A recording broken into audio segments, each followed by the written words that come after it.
Amen. Bwana Yesu apewe sifa. Basi Mungu akubariki wewe ambaye umefika kwenye ibada ya leo ya tarehe 31 mwezi wa 12 2025. Ninakumbuka wakati tunamaliza mwaka huu tunaingia mwaka mwingine 2026. Yako mambo mengi ambayo nilizungumza na ninyi, taarifa mbalimbali za kiroho kwa habari ya mtu binafsi na kwa habari ya watu mbalimbali. Ukikumbuka taarifa za mwaka jana au mwaka huu ambao tunaomaliza sasa, ambazo tulizipata 2024 kuingia 2025, namshukuru Mungu asilimia zaidi ya 89-90 nyingi zimetimia. Si sifa kutimia wakati mwingine kwa sababu nyingine si nzuri.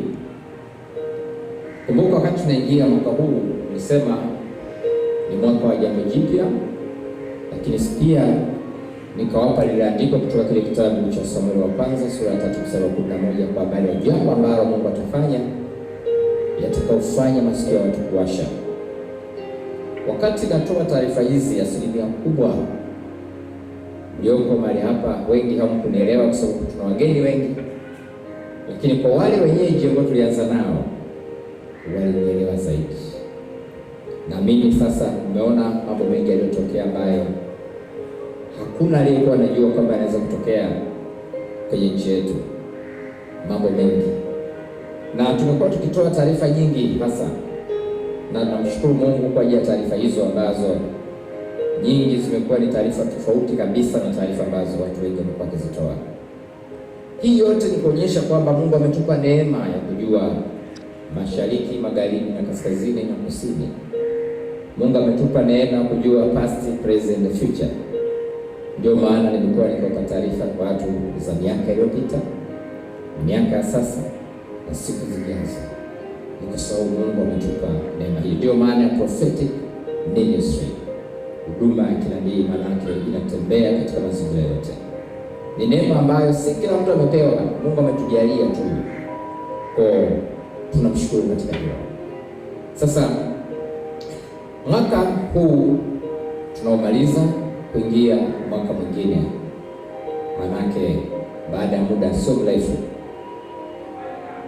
yako mambo mbalimbali ambayo Mungu pia amezungumza na sisi, na yako mengi ambayo Mungu alinionyesha binafsi, ya kwangu binafsi, ya watu mbalimbali wanaonizunguka, watumishi mbalimbali, na zaidi nyinyi watoto ambao mko na mimi hapa, ambaye Mungu amekuwa akisema na nyinyi siku zote. Sasa mwaka huu ziko taarifa mbalimbali. Kuna taarifa za kitaifa.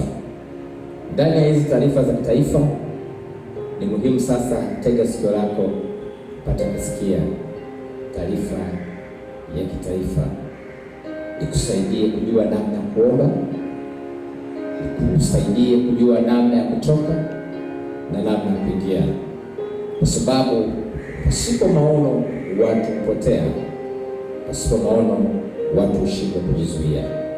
Sasa ni muhimu sasa, kama huduma ya kinabii huwa tuna taarifa mbalimbali za mwaka, tuna taarifa mbalimbali za watu binafsi, lakini tuna neno kwa ajili ya mwaka ambao Mungu amekuwa akitupatia toka tumeanza huduma 2020.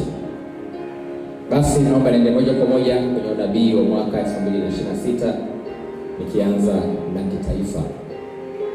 Nilisisitiza sana kwa habari ya kumwombea makamu wa rais mstaafu Dr. Mpango avuke 2025 kwa ajili ya 2026. Nikaishia hapo na taarifa itaishia hapo, kwa sababu tuko tutaendelea kufafanua zaidi. Namba 2, kutakuwa na mabadiliko. Naona mabadiliko makubwa ambayo yanakuja 2026 kwa viongozi wengi waliomaliza muda wao na walioko serikalini, lakini usalama utakuwepo. Bwana Yesu asifiwe sana. Haleluya.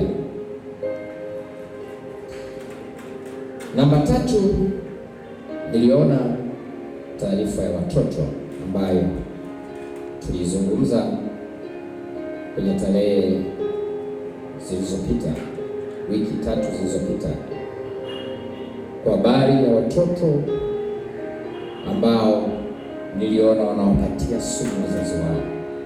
Yaani mtoto anaamua kuchukua sumu kumuua mzazi.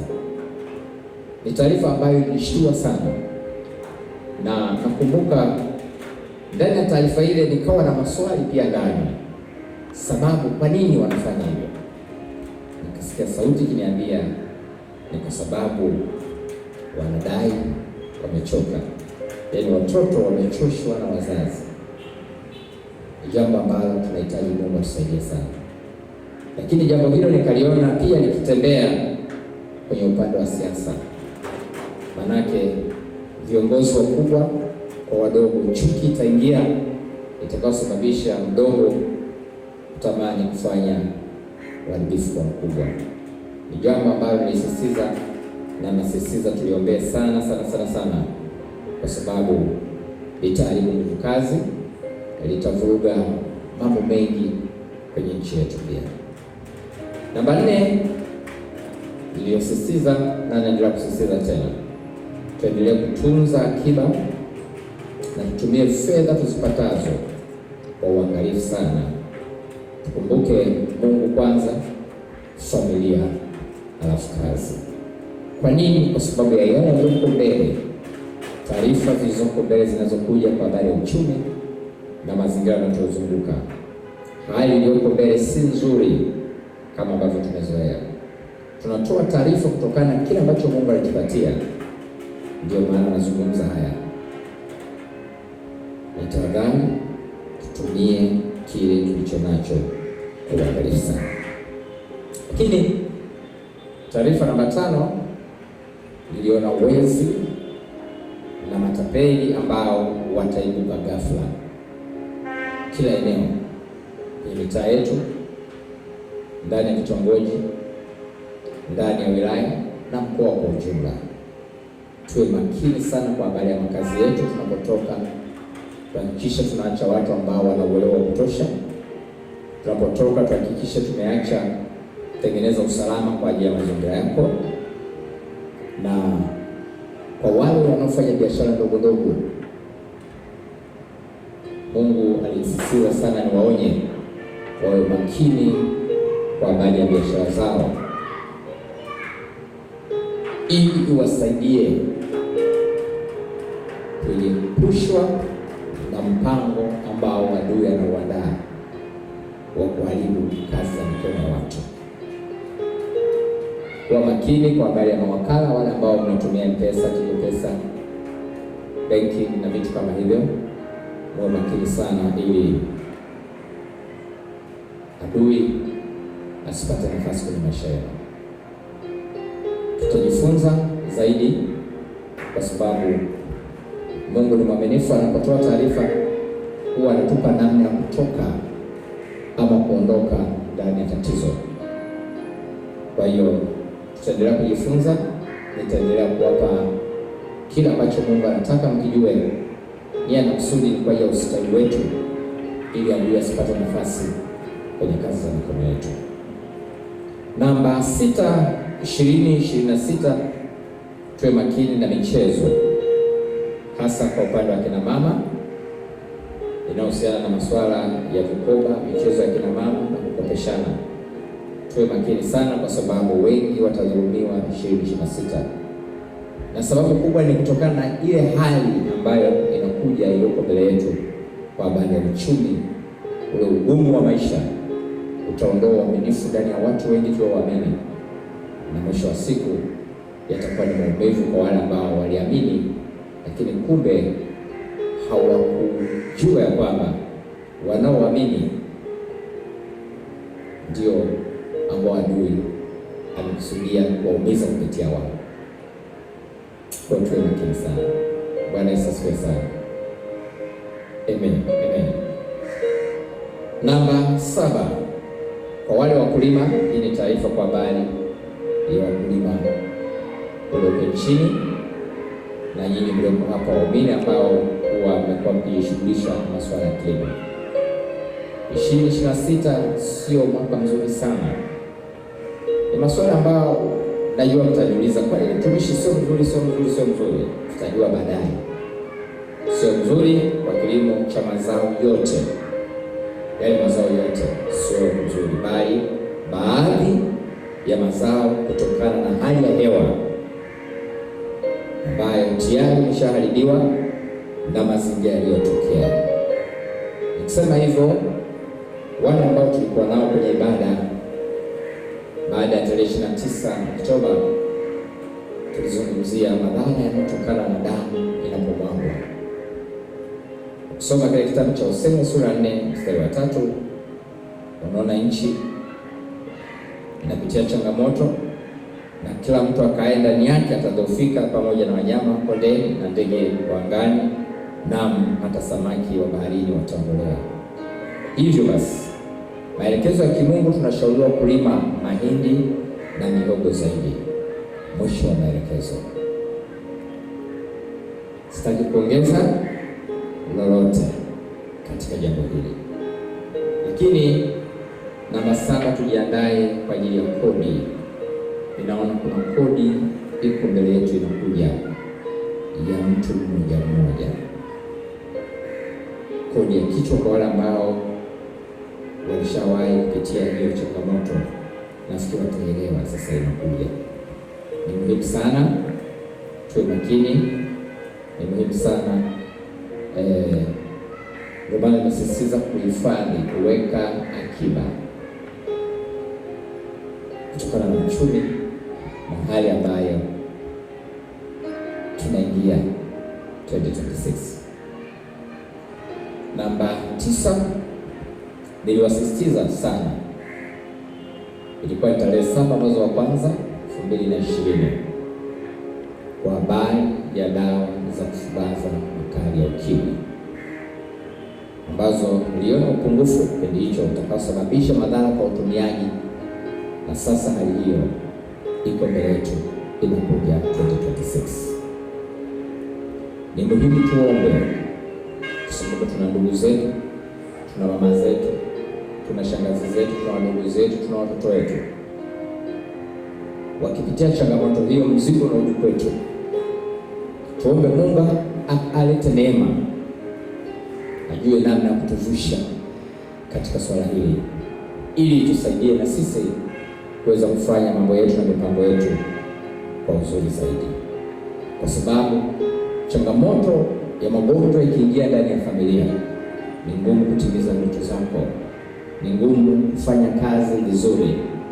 Kwa nini? Kwa sababu huwezi kufanya kazi pasipokuwa na amani, pasipokuwa na malengo yote. Linapotokea tatizo nia na kusudi linataka lenyewe likuongoze. Kwa malengo yako na mipango yako inakuwa ni kwa ajili ya kushughulikia tatizo, kitu ambacho maanake kitaacha pengo kwa jambo jingine, kwa sababu kila mwaka una malengo yake, una mipango yake. Kila mtu ana mipango kwa baadhi ya mwaka, na ndio maana tunamwomba Mungu atusaidie sasa katika hayo malengo. Kwa ni jambo la msingi tuendelee kuliombea ili Mungu atuvushe na atusaidie. Kwa habari ya taarifa za kimataifa, niliona tarehe 29 ilikuwa mwezi wa kwanza mwaka 2019, ugonjwa mpya ambao watoto hasa wa kiume wanakosa nguvu kuanzia kiunoni, na tatizo hilo linafanya miguu kuvimba na kushindwa kutembea. Lakini pia Mungu akanipa jina la ugonjwa huo ambao liliitwa Liberian malaria, ugonjwa ambao usisitizwa ya kwamba uko njiani unakuja. Ndio maana kesho tarehe 1 mwezi wa kwanza tutakuwa na maombi kwa ajili ya watoto. Wasisitiza wazazi wote na wasisitiza uwepo, nia na kusudi ni ili Mungu aingilie kati maisha yetu na uzao wetu, ili tuweze kustawi sawa sawa na kusudi la Mungu kwenye maisha yetu. Bwana Yesu asifiwe sana. Lakini pia kwa habari ya wale ambao tulitoa taarifa za mwaka jana kwa ajili ya mwaka huu, nakumbuka Ziko nyingi kwa habari ya Museveni na familia yake, lakini kuna taarifa nyingine kwa habari ya rais wa Sudani ya Kusini Salva Kiir. Tumwombee sana huyo mzee, ili Mungu ampe hekima ya kuandaa mtu atakayechukua nafasi yake. Mungu ampe maarifa, ampe hekima, ampe moyo wa upendo, moyo wa imani wa kuandaa mtu ambaye anataka achukue nafasi yake. Kwa maelezo haya, maana yake muda wake umeisha. Tumwombee Mungu ampe neema. Bwana Yesu asifiwe sana. Haleluya. Ni jambo la msingi sana kufanya kazi mambo haya, na niwashukuru wote. Mungu awabariki kwa ajili ya kipindi hiki ambacho tunakimaliza. Sasa tunaingia kipindi kipya, na Mungu ni mwaminifu, atatusaidia katika yale yaliyoko mbele. Tulizungumza mengi mwaka jana na mengi yametokea. Kwa wale ambao ni wageni, unaweza mkaingia kwenye peji yetu ya YouTube Prophet Edward Menyo Ministry 6319, utakuta taarifa kule